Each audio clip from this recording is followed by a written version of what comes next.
here we are. We had a great previous discussion to open this up, and I don't know, I feel like this could go in a million different directions. It could. It could. So we'll have to do our best to kind of rein this in. I also feel like sometimes I feel like a little subheader to our podcast could be, Gen Xers trying to figure out the rest of the world. Like trying to Yeah, right. understand Yeah. the rest of the world, because admittedly it's really, sometimes we'll get on a topic and it, it might be a generationally related topic to either a prior generation or a latter generation, and I'm like, I just don't understand. It's crazy. It's crazy how that kind of thing works, like how formed you are by the generation you grew up in. Yeah. And it makes it does. Sometimes it's a real challenge to understand what's going on, It is. And I think we're raising kids that are, Yeah. coming into adulthood. So it raises all these questions. Yes. Yeah. I told Lynn the other day, I was like, there are just things going on that I just cannot comprehend. I can't. I just don't understand it. But that's okay. I am sure my parents felt exactly the same way when I was that age. They probably just shook their heads and are like, I just don't understand. What's And wrong with you? I think part of that is just the natural, progression of generations, one after the other. Yeah. But it's also the case that we live in a time of rapid change, where there's major social disruptions with primarily technology. And we happened to go to that diocesan conference yesterday on AI, Yeah. which, was interesting. But, and it kind of gives you pause and think about, how's the world being reshaped right now by new technologies. And but I think that for me, jumping into this topic, I want to sort of pick up where we left off in the last week, because I think we talked a lot about the fears, living out of a place of fear, and people feeling, younger people, feeling afraid, because our generation and the baby boomer generation sort of created a social context, between the sexes, that I made the claim that, quite frankly, even though it's got like a forced co-sensuality, like just go out and have sex and enjoy it and have a good time, and it was reckless and irresponsible to push that. And now we've raised up a generation that's terrified of the most natural thing that humans do, which is to find a mate and get married and have a family. So I think, like, for this week, I want to tackle, what do you do about it? And it's learning how to risk the adventure of life again. Yeah. And maybe that takes more courage than it did in our generation, because you really have to step out. But I also feel like I had a conversation last week with, it was really, it kind of got into an argument, really. I was kind of raising my voice in frustration with my boys about how, there's always these excuses of, I can't because. And I'm just looking around at the world today, and I don't think I'm completely clueless. But not completely. Yeah, not completely. But but I'm looking around the world, and I'm like, I'm sorry, but there's so much opportunity for you. It's like, it's hard, like, compared to what? Maybe it's a little harder than our generation, like a little bit. But go back to the 20s and 30s, or go back to, past centuries. Like, please don't tell me that you have it so much harder than past generations did. The thing, what's different about this generation is you have more fear and less resiliency. And I'm not going to blame the younger generation for that. I think our generation of parenting cultivated that, because we were so into being safe and everything had to be cautious. And we created a generation of young people that are risk adverse, like way too risk adverse. So, okay, it's time for a maybe generational corrective to say, we kind of messed that up. But here's the good news. The good news is that there are very simple and relatively easy ways to step out with some risk and venture, risk the adventure of life to make a life for yourself in ways that are very doable. Like I told the boys, I said, look, like one of the things that makes you risk adverse is the fact that social media tells you that you have to have all of these things in place. Sure. You have to have this level of income, and you have to have this kind of car, and you have to have this kind of job and salary, and da da da. And it's like, no, you don't. Right. Like you can just choose to live a simple life and start living modestly and just get a job. Like you can do that. Yeah. And there's no one in the world that's going to tell you. They might tell you that that's stupid or reckless, but they're wrong. And you don't have to listen to those voices. You don't have to have the perfect career. Just get out there and get a job and start somewhere and work it out. And maybe that job will lead to another job that's a little more aligned with what you want to do with your life. And then maybe the job after that, Yeah. I see people in the world doing that. So anyway, I just kind of like risk the adventure of life by taking simple steps to do very basic human things that humans have done our whole history. Yeah. It is two words that kind of pop into my head are idealism, like that. Right. It's this pursuit of an ideal that is planted somehow, somewhere along the way. Like there, and you're right. It could be social media. It could be, peer. I don't even know. That's the thing. It's hard for me to understand because it's probably so multifaceted. But it seems like there's an ideal that has to be met, and with that comes this idea of security. Yes. Like there has to be security in place before you're able to take the next step. And it's weird because statistically, if you read any sort of statistical data about this kind of like this generation right now or the one just previous to it, that seems to be the case across the board. Like there's this hyper fear. But then you see these little pockets of families, people, young people who, are getting married at like 20, right out of high school, some of them, or right out of college, and sometimes even in college. And it's like, how are they able to sort of bust through that kind of expectation, and take that step, whereas it seems like there are so many that cannot. That are not. Yeah. No, it's a good question. I mean, I don't know if I have an answer to that. Because we have friends. I mean, Yeah. we like in my wife's little homeschool group. Well, I think Lynn knows them too, but their daughter, just got married to a guy. She's actually expecting. I think they got married, and like 2 months later, they're expecting their first child. But I think she's only 21, 22, and I think they both work at a pizza shop.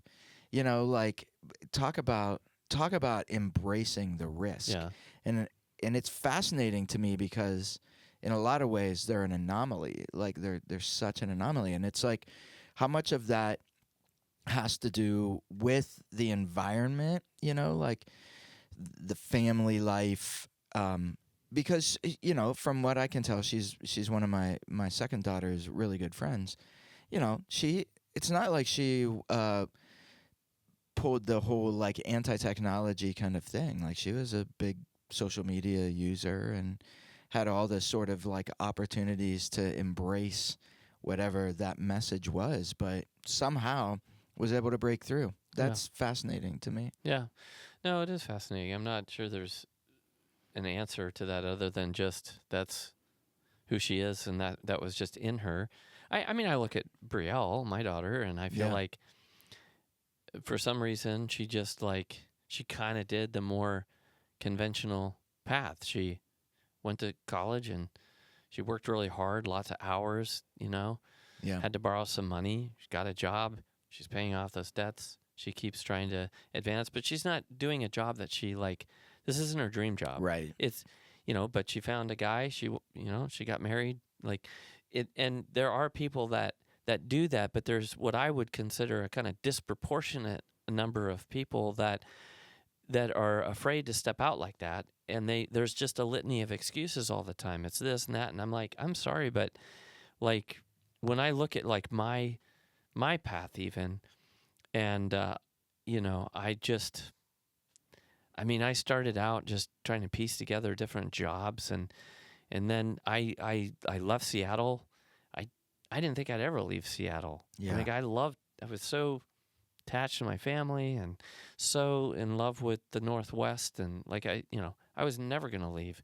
But I knew that to make my life come together in a good way, I just had to leave the kind of domesticity and comfort and the security that I felt there. And I had to risk the adventure of getting a master's degree at Franciscan. And I didn't really know much about Franciscan at the time, to be honest with you. I didn't even know exactly what I was getting into. And then I met Lynn, and then we were married a year later. We were a little bit older. I was 27. She was 29, I guess, when we got married. But then, we went ahead and we got pregnant right away. And we did that on purpose. We're like, we're just... That usually doesn't happen accidentally. Yeah, right. But I mean, we weren't trying. We could have practiced NFP, is what I'm saying. Yeah. Oh, yeah. Because we had no insurance, I had no income, and people would say you're crazy. Right. But it's like, I had income from the student loans I had and the scholarships I had, and I was doing a little bit of I was teaching swim lessons and a little bit of swim coach. I was coaching for the YMCA, and so I had a little bit of income coming in.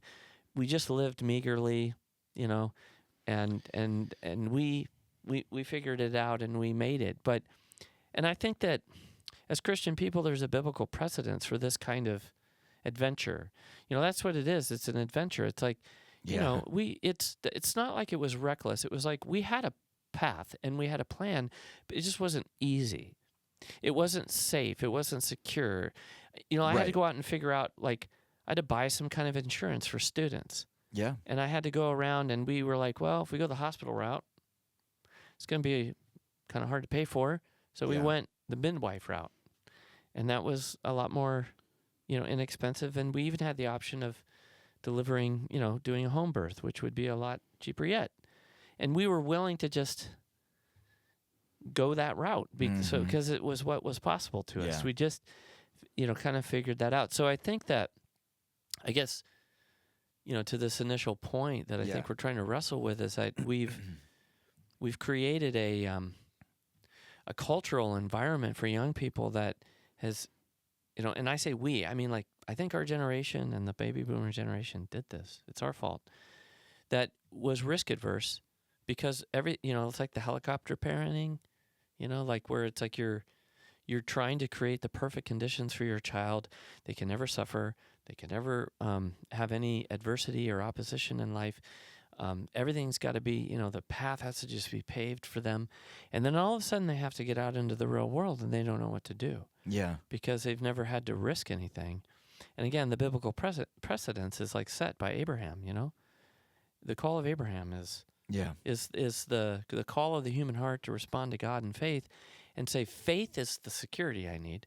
I trust God, and God's going to show me the way, even though he's not giving me all the information I feel I need up front. Yeah. It's an adventure. And on the other side of the horizon, I'm going to discover what the Lord has in mind for me, and it's all going to work out somehow. Yeah. It's not going to be easy. It's going to be hard. There was lots of hardship for Abraham. Yeah. But it's the same with the apostles. The apostles were called, come follow me. They had no idea where Jesus was leading them. It wasn't easy, but they risked the adventure of discipleship as followers of the Lord. And I mean, do you think at the end of their life they said, oh gosh, I wish I hadn't done that. I was so much happier just being a fisherman every day, Right. It's, this embracing uncertainty is definitely requires a certain amount of courage and trust. I remember graduating from architecture school and moonlighting with a couple of projects and just feeling like we need to go home. We need to go back to Pennsylvania. And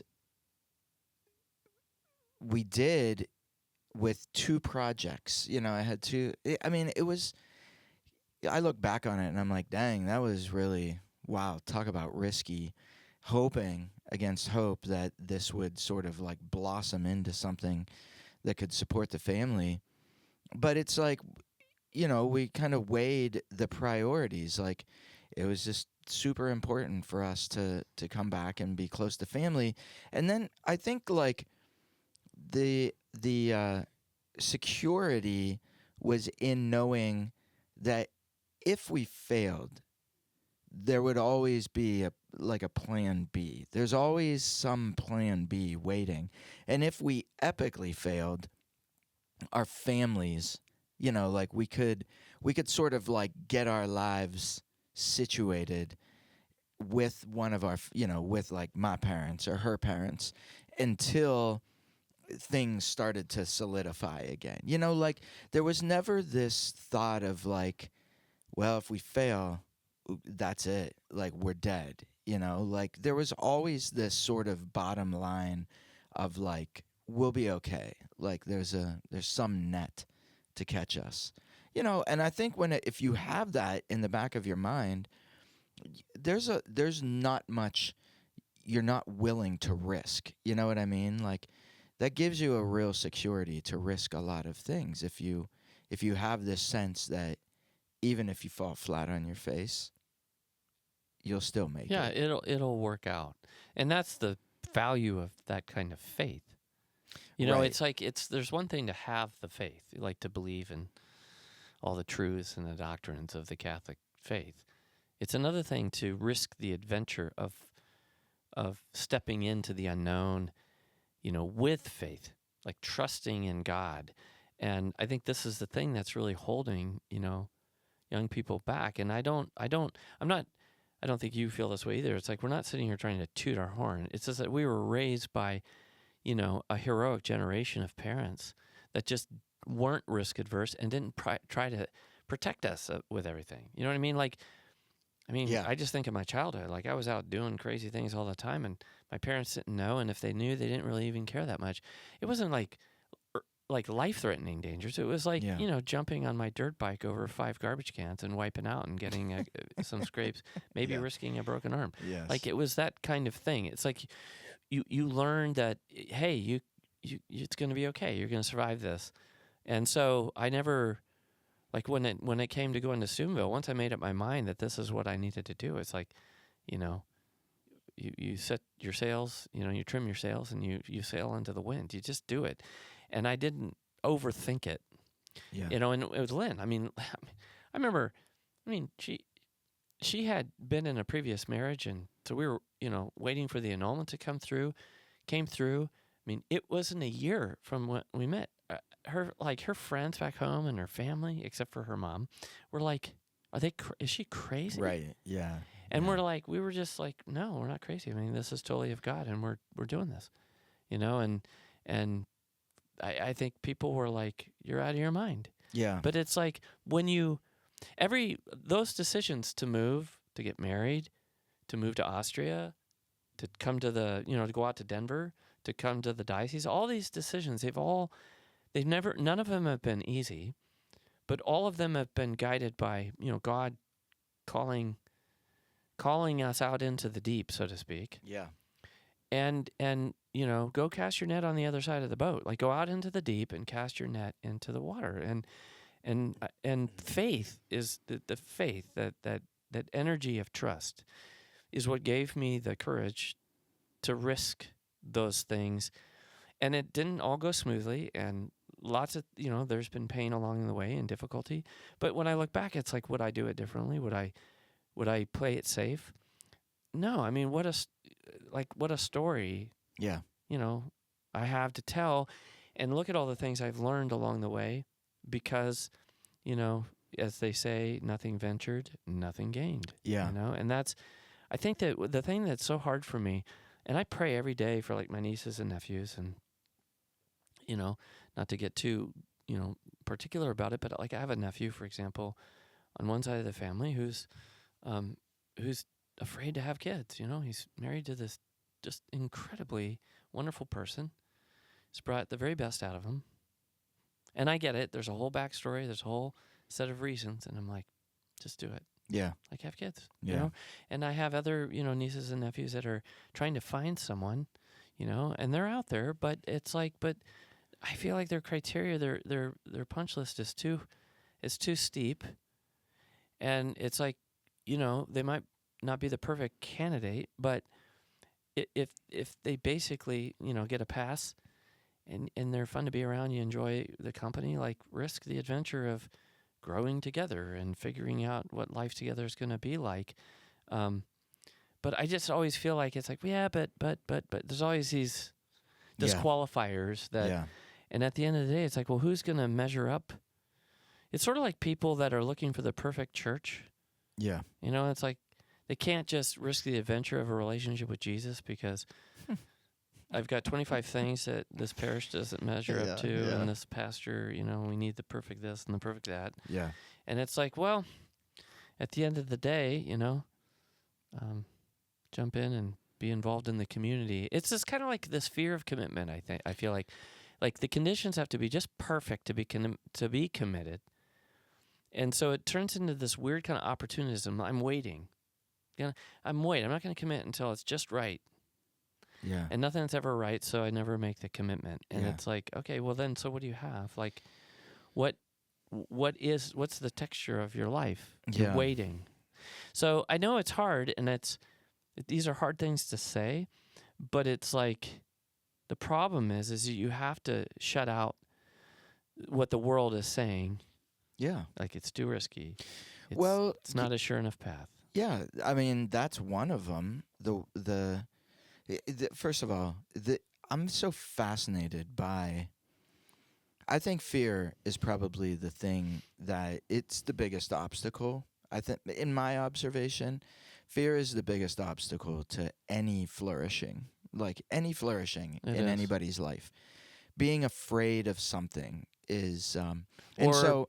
Can I just interject really quick? Go ahead. Being paralyzed by fear, and becoming like losing your agency as a person. Well, that's what I mean. Yeah. Right. Where fear truly cripples you from being able to act or make a decision or. It's not about not having fear. Well, correct. Because if you think you're going to get to that place, you're never going to get there. Well, right. It's about learning how to face your fears and act in the face of your fears anyway, and risk the venture, even though you're afraid. So the thing that I wonder is, is there enough reflection going on about the root of a fear that people have? Because for me, for instance, the biggest fear that I had moving back to Pennsylvania was financial. Is this going to work out? How do I know this is going to work out? And you didn't. I didn't, but I had to. But I had to also wrestle with the reality and the honesty of that fear. In other words, I could have forever just stayed in my job in Denver and kept saying, well, maybe, okay, someday, just putting it off and not dealing with it. But it was the need to be closer to family that was so compelling. And then it was like, well, why wouldn't, what would be holding me back right now? And it's because I don't know if I'm going to be able to make a go of this. I don't know if these two projects are going to turn into something else, and we want to grow our family at the same time. So it's like I had to be really honest with myself about what that fear was, and it's basically, in the end, honestly, it came down to, do I trust that the decision we're making to move back is the right decision, and that God will provide in that decision? Yeah. And that's the jump off the cliff moment. Okay, so then it was like, okay, yeah, I do feel like that this is the right thing for us to do. And then the big question, do I trust that God's going to provide for that? Yeah, so there's there's a moment of discernment. Yeah. Is this the right path? And I think that that's important. You don't want to just be, part of being reckless is not thinking through the decision and asking yourself, is this the direction I ought to be going? And is this an end at which I should be aiming? For me, the discernment about going to law school, I was terrified to go, into a doctoral program in theology because I didn't think I could write a book and I didn't think I could handle the languages. Mm-hmm. So that was a fear that was holding me back. And, when I finally decided to go, I was looking at law school, and I decided in the process of getting into law school, that was not the right decision for me. I'm not made for that. I don't want to be a lawyer. I want to be a theologian. I've wanted to be a theologian since my senior year in high school. We both thought we wanted to be lawyers. Yeah. This desire, this desire was on my heart, and it wouldn't leave me alone. It was a calling, and it's just like some people are like, I just want to get married. It's like that's a great desire. That's a calling. If that desire for something just persists, God puts those desires on our hearts, but we have to risk. You have to take the steps to get there. And so finally, I just was like, I can't avoid this anymore. I think of Sister Faustina, it's like, how long do I have to wait for you? She was afraid. She was afraid to join the community, and she had a lot of barriers and obstacles put in her way, and she finally just answered the call and said, I'm going to do this, and stepped out. Yeah. And I think that's whether it's marriage, whether it's a particular career path, or whatever, you figure it out and you find a way to make it work if you feel that call. So you got to discern the right path, and then you got to, you pray for the grace. And the reason why we need faith is because we can't see the future. We can't, and we don't have that capacity. We don't know what the future is. So that's why we trust God, because we entrust our future self to a God who's going to honor our present decision. We trust our future self to the God who's going to take care of us in the face of the present decision I'm making right now. I'm making it in good faith. Like, this seems like the reasonable thing to go do. I mean, like, when it comes to marriage, like, you don't just say, oh, I'm going to marry anybody just because they have a pulse. But if you meet someone and you're like, well, I kind of like being around this person, and we're pretty compatible, and we have shared values, and, well, I mean, maybe I wish they were a little bit this or a little bit that. I remember even with Lynn, like, this is so stupid, but, like, I always married kind of like very plain kind of girls. They were, in my humble estimation, they were attractive girls, but they didn't wear makeup. Yeah. They didn't do their hair. They weren't fashion. Yeah. And I swore off. My mother was always like, they were all perfectly crunchy crimped, granola. and she always had to have lipstick on. I was like, I'm never marrying a woman like that. You liked a woman who didn't shave her legs or her armpits. Well, I don't know if I went that far. But yeah, that probably was a factor at one point or another. But yeah, I mean, I didn't like. I was kind of like into the kind of granola hiking, Yeah. Sort of rock climbing type of, El Natural, kind of girl. Yeah. And I was like, I'm never gonna marry someone who, So here I am. I go to Steubenville and I meet Lynn, and she's got like tailored clothes on. She's a fashion merchandiser.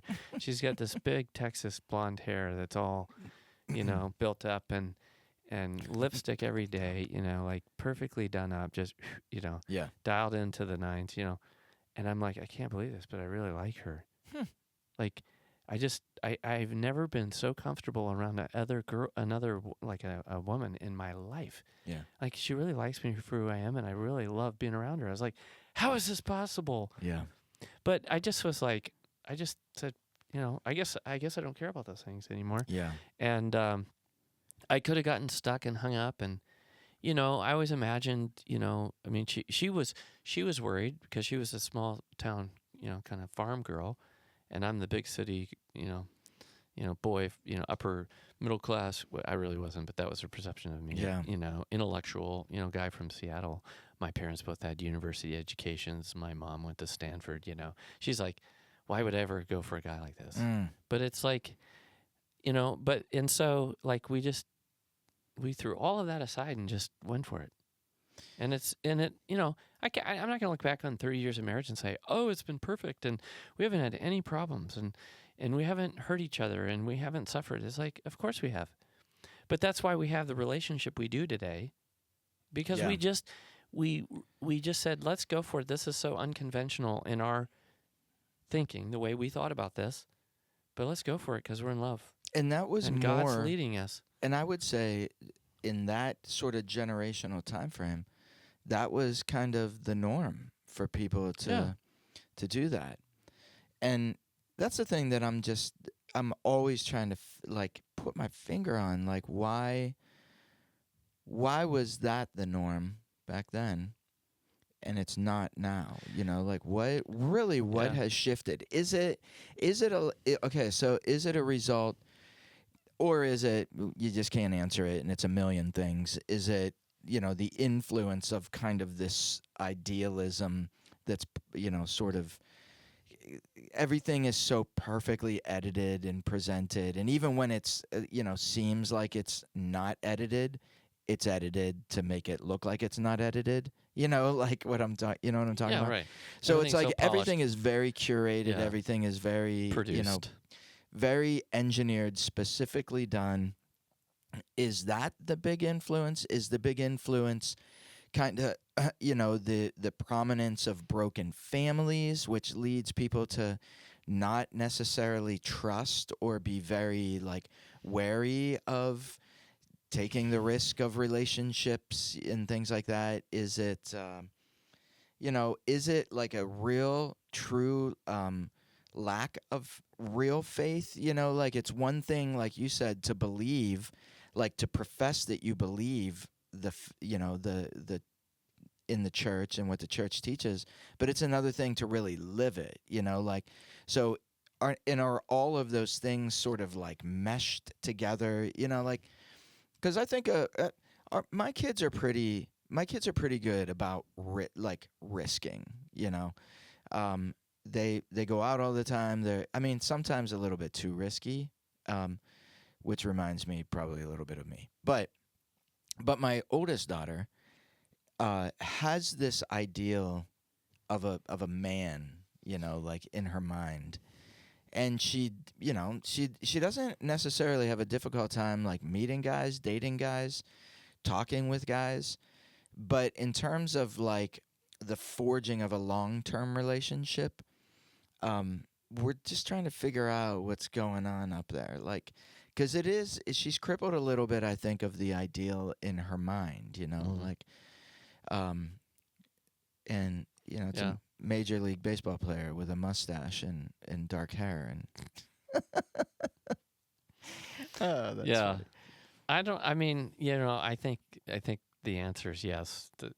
It's all those things. I mean, it's a kind of confluence of different social influences that came together in this time of ours. I do think broken families. I mean, it is. I get it. How can you how can you risk marriage when you haven't seen a positive example of a successful marriage? Right. But this is what I always want to say, and any young people listening, the reason why those marriages failed is because they threw out the things that make marriage work. It's not because they tried to be married in the way you should be married and it failed. It's because they bought into all the lies of the sexual revolution. That's why. So reject those ideas and re-embrace the more traditional understanding of relationship between husband and wife and the primacy of children. And, if you're going to embrace a contraceptive mindset and you're going to embrace a contractual understanding of self-fulfillment in marriage, you're going to fail. Yeah. And that's what was modeled for you. So reject that. Say, Mom and Dad, you guys kind of screwed it up because you accepted a set of ideas that were wrong. And I'm going to go back to a more natural kind of law-based understanding of marriage. Yeah. Like it's about commitment. It's about you work out your differences, and then working out your differences, you forge a deeper relationship that strengthens. And we're not gonna embrace the ideals of the sexual revolution because they destroyed sex. And so we're gonna have good sex and not bad sex because, like there's a lot of things that can be done like that. It's interesting when I think about my experience. I was raised by the World War II generation and not by the baby boomers. And I think baby boomers and parented in reckless ways. And the parents that had kids who had boomer parents, they became the helicopter parents and made everything super safe. See, and I think even I have friends in my class who were not raised by World War II parents. They were the oldest generation of the baby boomers, Mm-hmm. and they adopted all of those new 1960s kind of, attitudes and mindsets, Yeah. and everything was laissez-faire and loosey-goosey, and there was no parameters, there was no moral guidance. Yeah. And when they, our generation, when they got married, they didn't know how to be married. And so on the one hand, I think they just bought into a lot of things that didn't work. But I think they went to the other extreme. Yeah. So everything became hypervigilance, hyper involvement, orchestrating every dot and tittle of your child's life, from their lunch in the morning to, their equipment on the athletic field, and their advocacy to their teachers. My child never does anything wrong. Right. Like, Yeah. you know what I'm saying? So now it's like, I think what we're dealing with is a young generation of people that that don't have a lot of good role models, because we've got two generations of kind of like messed up. So I get it. Like, I'm not trying to be unsympathetic, but I am trying to say, look, the answer is to risk the adventure of the Christian life and faith, and to trust in the wisdom of the Bible and the wisdom of the church, and do the best you can to just, not in a hyper idealized way, but in the messiness of, like, go and practice NFP, and you might get pregnant. Right. And that's okay. And you have a child, and you're like, how are we going to figure this out? We don't have all of this, it's expensive. I remember I heard that objection. It's so expensive. It's like, yeah, I know. It's expensive. We complain about the cost of living, but it's like, there's still a lot of opportunity, and believe me, you're living 10 times better than most of the human beings in the history of the world. So, you might not be able to go to Starbucks every week and get a coffee, and you're going to survive. It's going to be okay. Or you don't need to go to Sheetz every time you feel hungry and go buy fried macaroni and cheese for $5. Like, it's like that. I didn't do that when I was younger. I didn't have the money to. Right. I had to share a medium pizza with my friends in college. A $5 medium pizza, by the way, and then we shared the cost between three of us. We each got 2 pieces. Like, that's how cheap we were. We were so frugal, and it was okay. Like, we survived that. So I think that's the risking the adventure, is stepping into the uncertainty of the future, the messiness, not in a completely irrational and rash way, but just like, be discerning. Find a path, like discern a path, find a target you want to aim at, and then go for it. Yeah. And it's probably not going to work out perfectly. Right. You may miss the target, and that's okay. You can look back and say, well, what have I learned, and who have I become in the process? And God's going to say, yes, exactly. That's what I care about. Yeah. That's so true. Everything you're talking about, being raised at certain generations, like, my parents were baby boomers, right? But I feel like so much of what I experienced in terms of the family dynamic, and I'd really love to figure out how to, like, bottle it all up, in a sense. Not that it was perfect, but whenever I look at so many of the ills of society and the struggles and the difficulties, I feel like I lived in a family that kind of had the antidote to those things, and I'd love to be able to, like, create a manual based on it. And it's like, they didn't even try, it wasn't like something that they,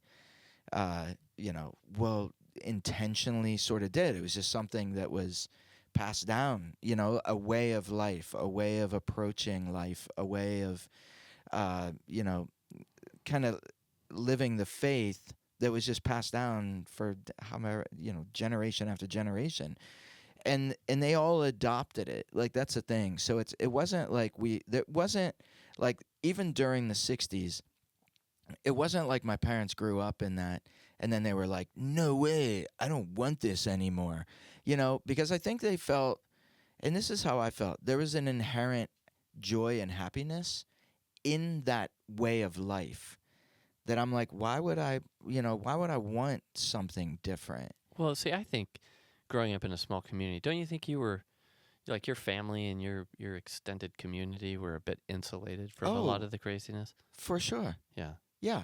I mean, you were living a more traditional way of life, and you and it was strong. Lynn had the same thing. I mean, she had very, very traditional values handed on to her by it was like the very end of the late generation, very beginning of the boomer generation. I mean, Lynn was the oldest and born in 1967. So Yeah. her parents were 18 and Yeah. 20 when they got married. Yeah, my Or 20, my parents 22, were 18 and 19. 22. Yeah. And that would have been 19. And I think they had Lynn maybe a year or two after they got married. So, I mean, they're right there. They're right at the cusp of the boomer generation. And they adopted some of the mindset, but pretty much not. Kind of a more traditional Catholic farming community. Yeah. But And that's what you guys were. yeah. And so I guess what I'm saying is I don't feel like you have to. I don't live in a farming community right now. Right. And I don't have a desire. But you live with that mindset. But I live with that mindset. And so what I'm saying is like there's a secret sauce in that anybody can adopt, right? But again, it does require risk. Like adopting that mindset does require a certain amount of risk and trust and faith. Like there's a lot of concepts in that, but you have to be able to, minimize your exposure to the world. Like you can't just have this mindset of like anything goes. Like I'm just opening the floodgates. I'm gonna, there has to be boundaries. There has to be limits. There has to be standards that you adopt. And for us, that's like the standards of the faith.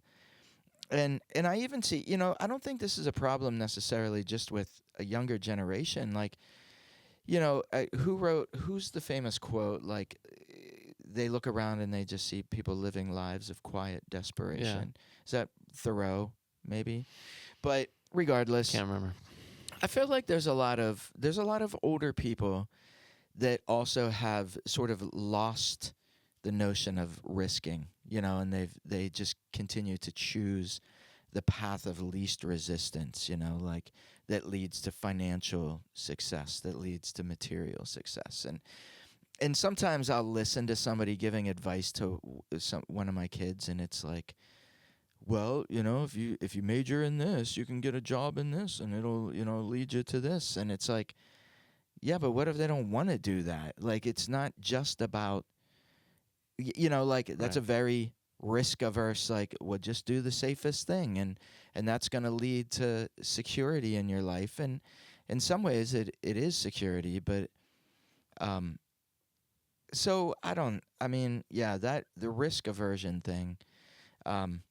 I grew up in an environment where we absolutely were encouraged and allowed to risk things and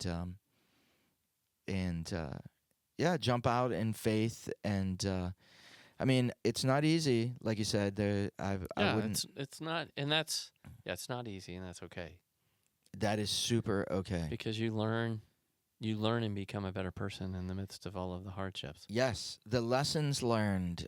If I had not done these things, I feel like I'd be so much less of a person. Yeah. Yeah, I was thinking, you said secret sauce, your parents, and I'm like, well, what's the secret sauce? I don't think it's complicated. I think that, I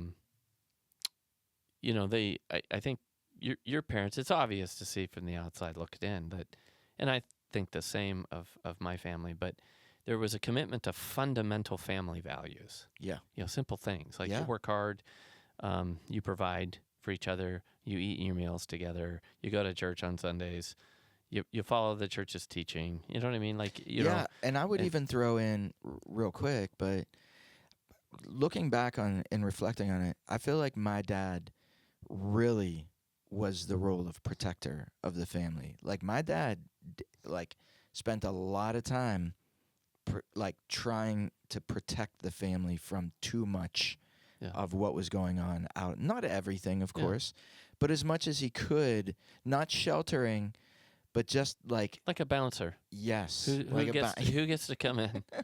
Well, Yes. right, and I think it's true. It's like it wasn't, we're going to leave the entire world out. Right. But it's like there's a little bit of it in to within the bounds of reason. And I think that it's really obvious, with your dad, but it's he also didn't sweat the small stuff. Right. And we always talk about this with your family. You're not allowed to take yourself too seriously. So the two things. There's a commitment to the fundamental core values of human flourishing, alongside, don't sweat the small stuff attitude. Yeah. Just laugh at yourself. Don't take life too seriously. Because if you don't, my dad used to always say, if you're not laughing about it, you're just going to be crying. And I think about, on my wedding day, and my dad's advice to me.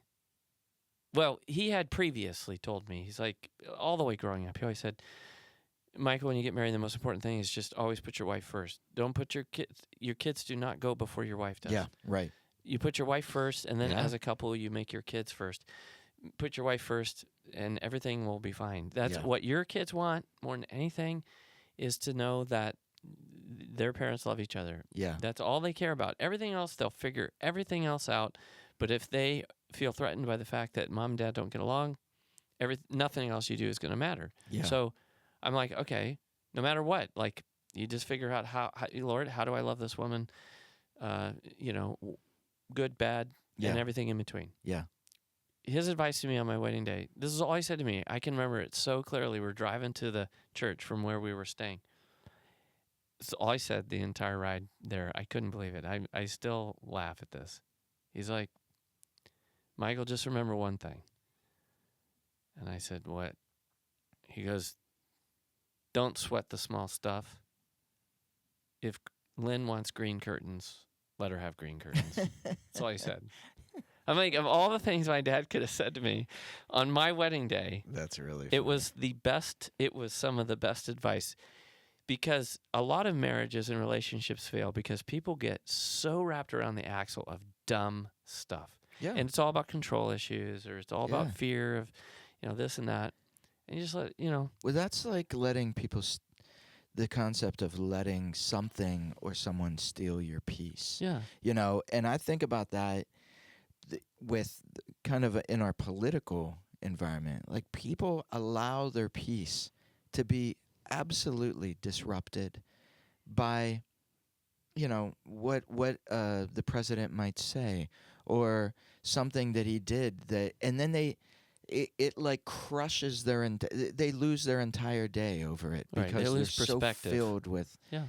And it's like, you cannot let things and people steal your peace. Like, yeah, that's worth fighting for, Yeah. that peace. Yeah, absolutely.